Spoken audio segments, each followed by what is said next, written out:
lovelies, welcome back to my channel. Today we are making one of the most loved snacks from Nigeria, the Nigerian meat pie. If you've never had one, just think of it as a flaky pie filled with juicy, delicious beef and vegetables. Here are the ingredients you need to make them.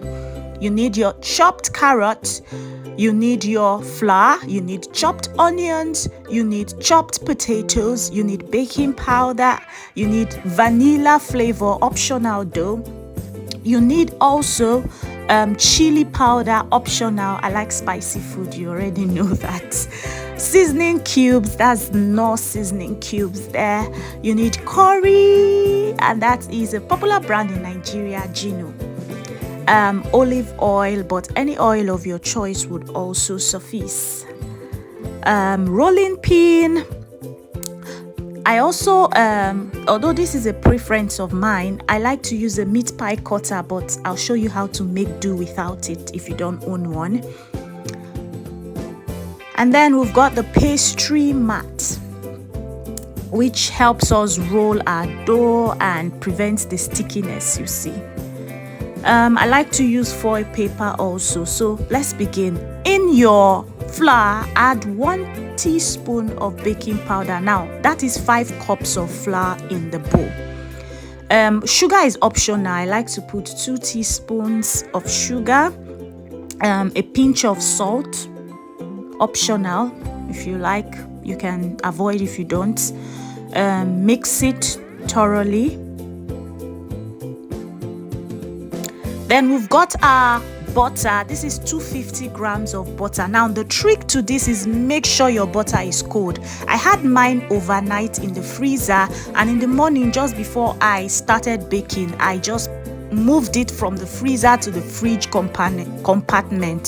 So this butter is cold, and that's the secret. Make sure you're working with cold ingredients and do not overwork the dough. Gentle mixing will do the trick. So here I'm mixing it all properly, and look at what we have there. It's a bit even. And then I'm adding 1 medium-sized egg, my vanilla flavor, that's optional. I just like to have the flavor there. It gives it this And then I'm working my dough. Remember, do not overwork your dough. And that's milk, evaporated milk. Now I do not have all my complete set of measuring cups, but what I have over there is a little under 1 cup, just a little under 1 cup. And the evaporated milk was diluted. I didn't use it straight from the can. I diluted in, I would say, portions of 1 milk to 3 portions of water. So that's diluted evaporated milk there. So I'm mixing my dough. You can see it's beginning to take shape, but you have to be careful that you don't put too much liquid so it doesn't become so light. But I already know that this is the exact measurement I need. I know some people use water, but this is all I'm using, milk.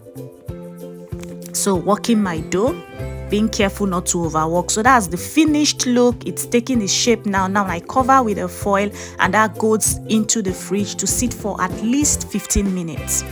While that's working, I'm now going to prepare my filling. And for my filling, I'm going to be using little olive oil. Now that's a bit too much. I had to take out some. Add your curry powder to the oil, just a little bit of curry. Add your chopped onions for that flavor. We want it to be flavorful. Add your minced beef.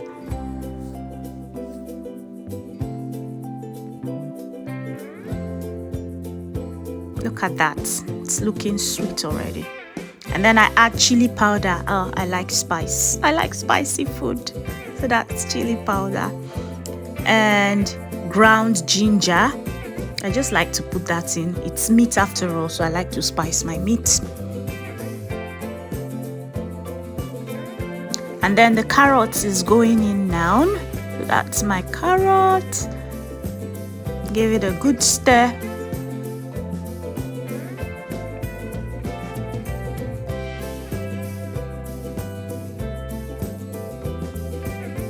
And then you have your chopped potatoes. Now I saw that that would be a bit too much, so I didn't use all of it. So I think I used about 2 medium-sized potatoes for this, but I ended up not using all. I added a little bit of water so that it cooks and the potato becomes a bit soft, not too soft though, we don't want it soggy.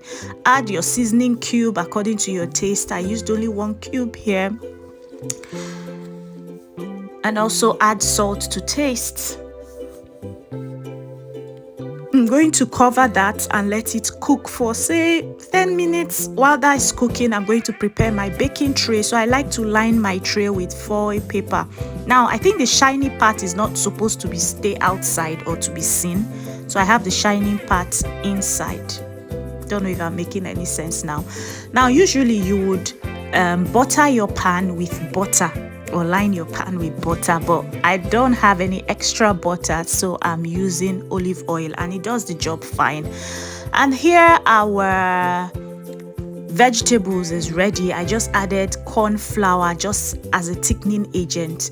1 teaspoon of corn flour mixed with little bit of water. I added that down to thicken up that, and then I brought it down to cool. I've set my ovens. You have to preheat your oven, so that's what I've done. My dough is ready. We are going to now work with our dough. So I have everything ready. Make sure that your meat pie filling is cool. You don't want to be working with hot meat pie filling. It defeats the purpose of your crunchy meat pie, okay? So now I'm going to roll this out with a rolling pin to whatever texture you want, and by texture I mean thickness. How thick do you want it? It depends on you. I don't like it too thick. I just like it to be perfect, not too thick and not too light. So roll out to the consistency that you like.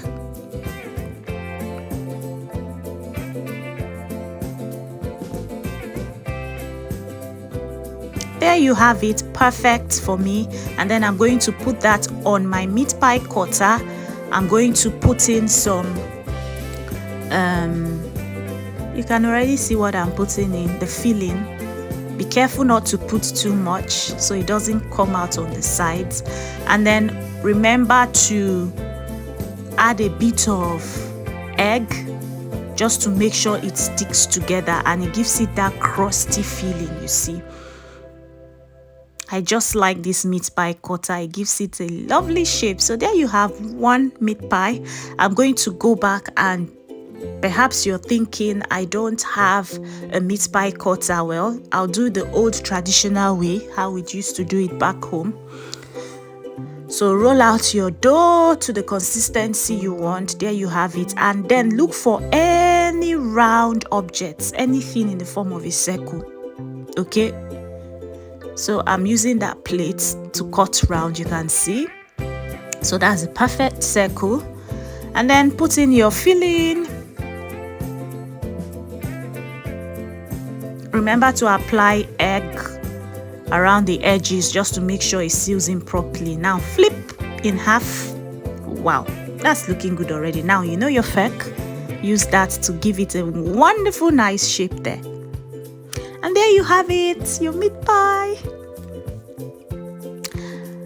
Now, what we are going to do is use the fork to dip into the meat pie, just to give it room to rise while it's in the oven. I don't know how to explain it, but we are trying to get the meat pie to cook properly, but then we don't want it exploding all over the whole place. So just put in some holes. And then remember to coat with your egg. This gives it that crusty, flaky effect at the end of the day. Remember your preheated oven. Now is the time to get your meat pie into the oven. Now remember to reduce the heat. I used, I think, 180 degrees.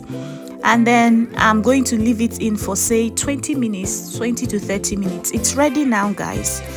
Look at that meat pie there. It's flaky, it's crunchy, and it smells nice, I tell you. So there's your homemade Nigerian meat pie. And I'm going to be enjoying this with my cranberry juice. And look at how juicy it is on the inside.